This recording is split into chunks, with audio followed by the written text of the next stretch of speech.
We continue with part of chapter 2 from the book The Loss That Is Forever. A triad of unacceptable feelings. Much has been written about both the sadness and anger that accompany early loss. The pain of loss is heart-wrenching, and a child is often filled with anger and disappointment at the abandonment by a trusted parent. Although these feelings are powerful, they have become understandable and form part of our standard lexicon of grief reactions. There are other feelings, however, that are more difficult to acknowledge and easier to deny because they challenge what we think we should feel when a loved one dies. These forbidden feelings include shame, guilt, and relief. Again and again, adult survivors talked about these less acceptable feelings and about their struggles in adulthood to acknowledge and to accept the powerful feelings that had accompanied early loss. First one, shame. At first, it seems almost as if it must be a mistake to say that someone feels ashamed because a parent has died. Yet shame is one of the most common experiences of children who lose parents. Russell Baker recounts that when he first heard that his father died, the words, "Your father is dead," sounded like an accusation, as if someone were telling him that his father was a criminal. And he felt the need to defend his father by saying, he is not either. The shame that a child feels can come from a variety of sources. In some cases, just being associated with death and the taint of death feels shameful and embarrassing to a young child. Sam's father had always been sickly, suffering from diabetes since he himself was a child. He was hospitalized often, and Sam remembers trips to the hospital parking lot where he would stand outside, look up at his father's window, and wave. The last time his father went into the hospital, some of the residents in the small town where the family lived began to gossip that Sam's father suffered from tuberculosis. As a result, school took action to keep Sam out of school. For several months, he was not allowed to join his classmates or to participate in the normal activities of being a 7-year-old. There was no truth to the accusation that Sam's father or anyone in their family had tuberculosis. Yet, once the rumors began, Sam himself felt overshadowed by the stigma of his father's illness.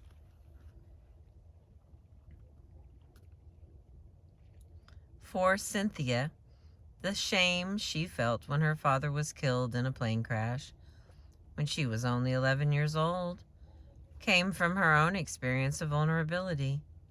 Cynthia remembers being pulled out of class by the school principal.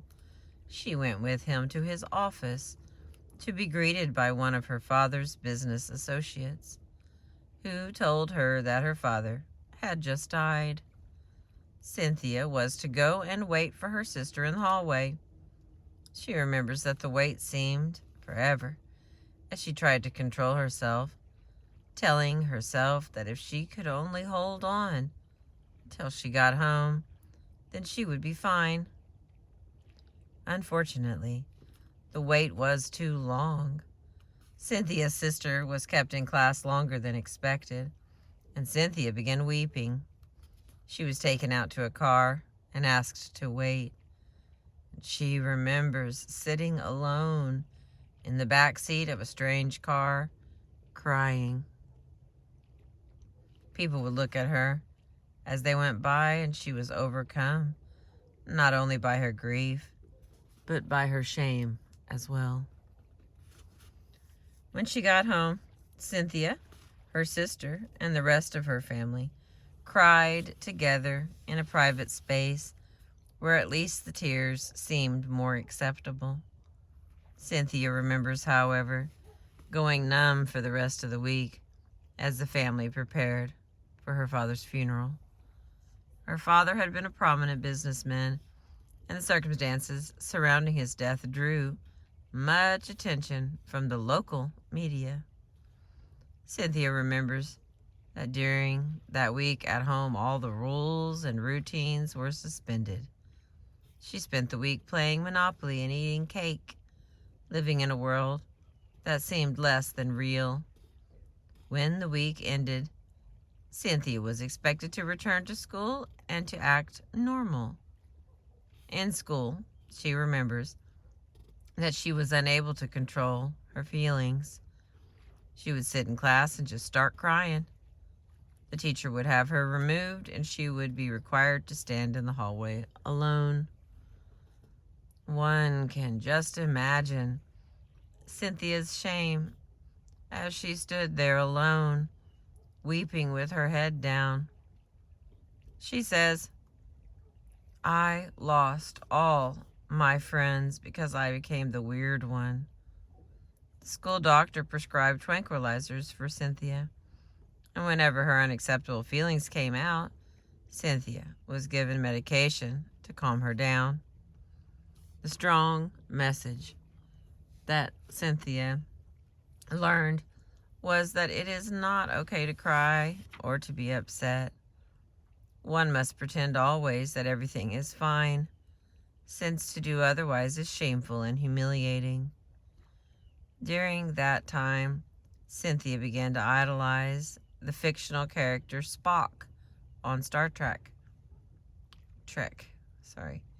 He had no emotions, she said, only logic and rationality, and it seemed to her that the answer to her problems would be to become like Spock and never have to feel anything again. In some cases, shame is brought on by the circumstances of the parent's death. In particular, suicide is seen as an unacceptable death. In many religious traditions, suicide is a sin, and the successful suicide is not allowed to lie in hallowed ground. There was a time in history of the United States when suicide was considered a crime. If one survived a suicide attempt, one actually could be punished for the crime of attempted suicide. Margie's story. Margie's lifelong struggle with shame began when she was 10 years old and saw the police cars drive to the front of her house. She had been playing outside with a group of friends and remembers being excited by the sound and sight of these cars coming down the street. She was curious, however, as to why police cars would be coming to her house in the middle of the day. After the police finished their business and the cars drove away, Margie went home to ask her mother what had happened.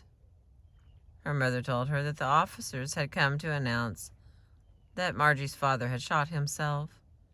He had gone out in his car, pulled to the side of the road, and shot himself in the head.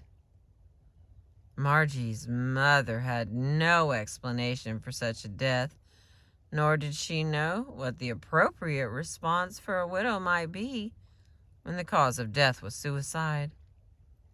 Marjorie knew even as a young child that her mother was ashamed about her husband's death. Her mother never talked about it. She distanced herself from her own family, embarrassed to talk with them about the source of her humiliation. Margie's father was treated as if he had just disappeared from their lives. Margie remembers the neighborhood boy teasing her about her father's death and can recall some of the news stories that appeared shortly after his suicide. Her family's shame seemed so public and consequently all the more painful.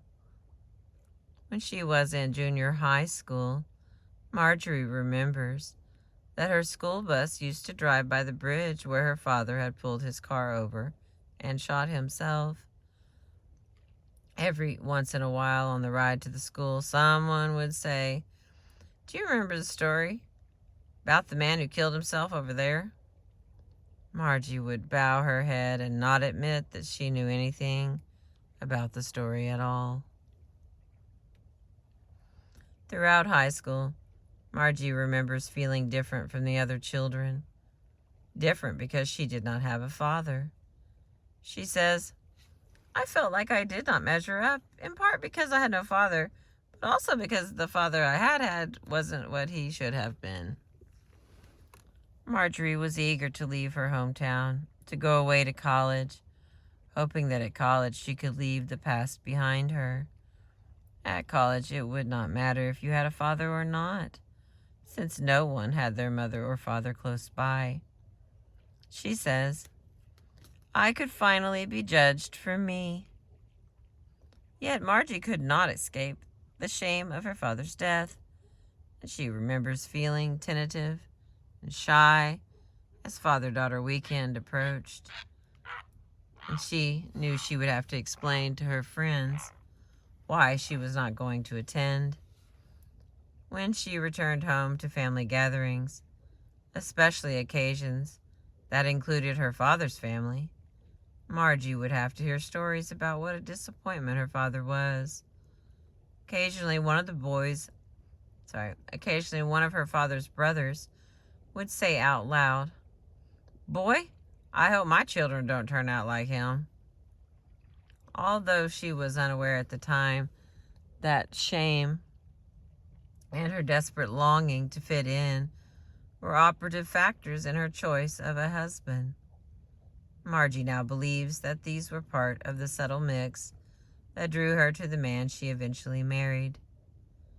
Her husband was handsome, charming, and from a very good family. There were no skeletons in his family closet, and Margie felt that as his wife she could escape the taint of her father's suicide.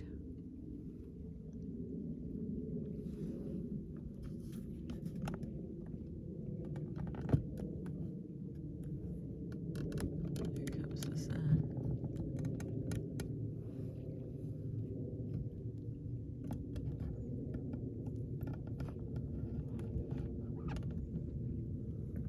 Gotta be on that right side.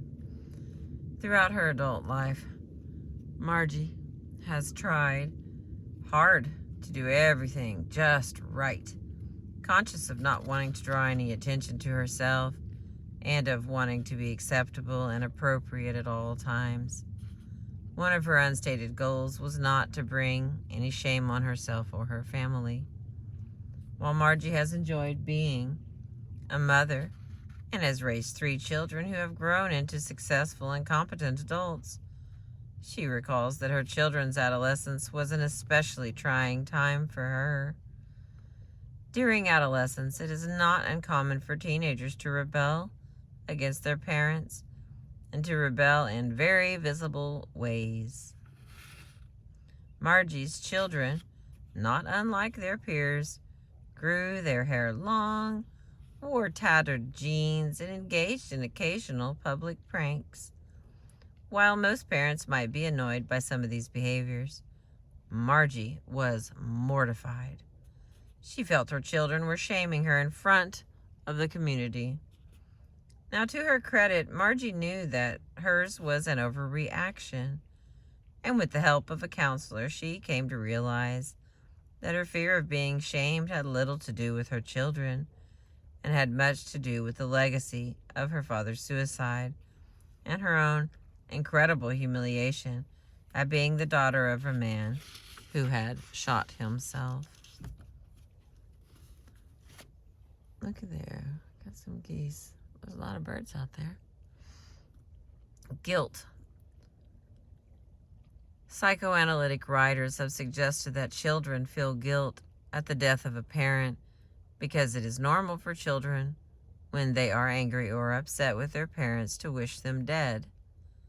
While there were some interviewees who did indeed experience guilt after a parent died, no one I interviewed felt guilty because they had actually wished the death. Instead, guilt seemed to come from feeling that they had somehow failed the parent and were thus, at least in part, responsible for the parent's death. Brent had always known he would lose a parent before he reached adulthood. His mother had been sick with cancer since he was a boy. He felt close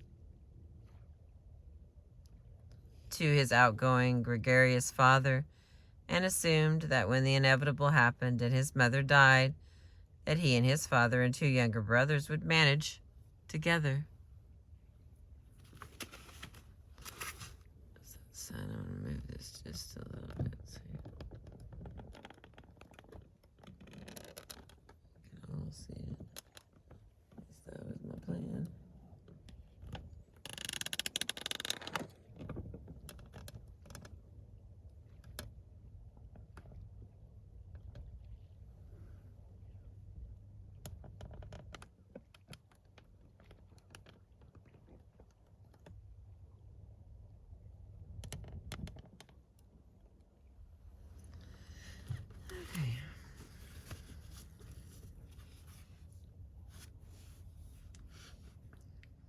One day when he was 12 years old and in the middle of 7th grade, Brent decided to skip school with some friends. He remembers feeling guilty but also proud of his daring and high risk-taking. As he came home at the end of his adventure, he was surprised to find the police at his house. Of course, he assumed that the police were there for him and that his boyish escapade had been discovered, and he was about to be punished. However, the police were at his house to tell his mother that his father had collapsed at work and died of a heart attack. Brent remembers not only feeling shocked at the unexpected death of his father, but also feeling tremendously guilty.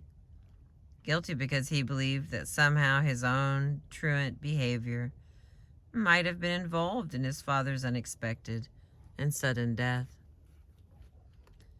Brent was studying for his bar mitzvah at the time of his father's collapse, and he remembers hearing the Hebrew school teachers say that until a boy becomes 13, all of his sins are visited on his father, that God holds the boy's father responsible for any crimes or misdemeanors.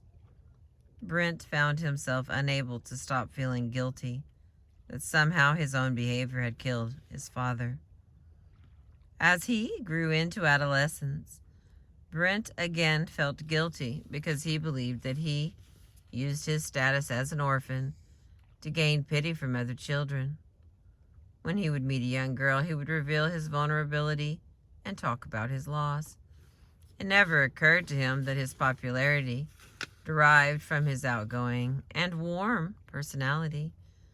Rather, he assumed that his sly manipulation, his use of his loss in order to gain sympathy, was the cause of his success with those other boys and girls.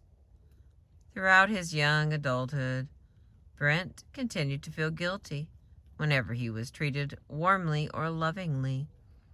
He attributed his particular success with women to his brazenly and openly displaying what he came to call his irresistible vulnerability. Other than his one attempt at playing hooky, Brent was never able to be more specific about exactly what crime had cost his father his life. In Claire's case, her immediate sense of guilt came from the way she treated her father on the last day of his life. It was a Sunday afternoon. She was going to the movies with some friends. Her father leaned down to give her a kiss as she was leaving the house, and she pulled her face away from him and gave him a dirty look. Claire's father was a weekend alcoholic, and he had been drinking earlier that day. She was angry at him because of what he was doing to himself and what he was doing to their family with his weekend binges. When he went to kiss her, Claire remembers feeling disgusted by the smell of alcohol on his breath. She also wanted to punish him for failing to give up the habit that seemed to be destroying her family. When Claire returned home from the movies and learned that her father had died of a heart attack, she remembers being overcome by a sense of guilt. She had been her father's special child, and one he would seek out on a Sunday afternoon to do special projects, and she had rejected him. Earlier in the week, she had asked him when he was going to stop drinking, and he had made her a promise that he would stop after the family returned from its yearly vacation. Claire spent many years feeling guilty and bad about herself because she had been unable to forgive her father and to show him some love in the last hours of his life. Almost 40 years after her father's death, Claire re-experienced her guilt. She learned from a family member that her father had not died of a heart attack, but in fact had committed suicide. The guilt she thought she had laid to rest through years of therapy and self-reflection came back, and it hit her like a wave. As an adult woman, she once again had to confront the role that her behavior might have played in the suicide of her father. She finally came to accept that her rejection may in fact have been one of the factors that pushed her father to take his own life. It was not, however, the only factor, and it was probably not the main reason. She is now strong enough, however, and wise enough to know that any action is the result of a complicated set of circumstances, and she is willing to accept whatever responsibility is legitimately hers for the way she behaved as a child. Next category is relief. It's just one paragraph. While it is rarely mentioned because it seems so unacceptable, some people experience a sense of relief when a parent dies. The most obvious examples are when the parent has been an abuser. For one woman, the death of her verbally abusive, alcoholic father when she was 17 years old came as a relief. At last, the fighting, the screaming, and the bleeding ended, and her home acquired some semblance of quiet and normalcy. For another woman, the abuse that ended with her mother's death was less obvious, but no less real.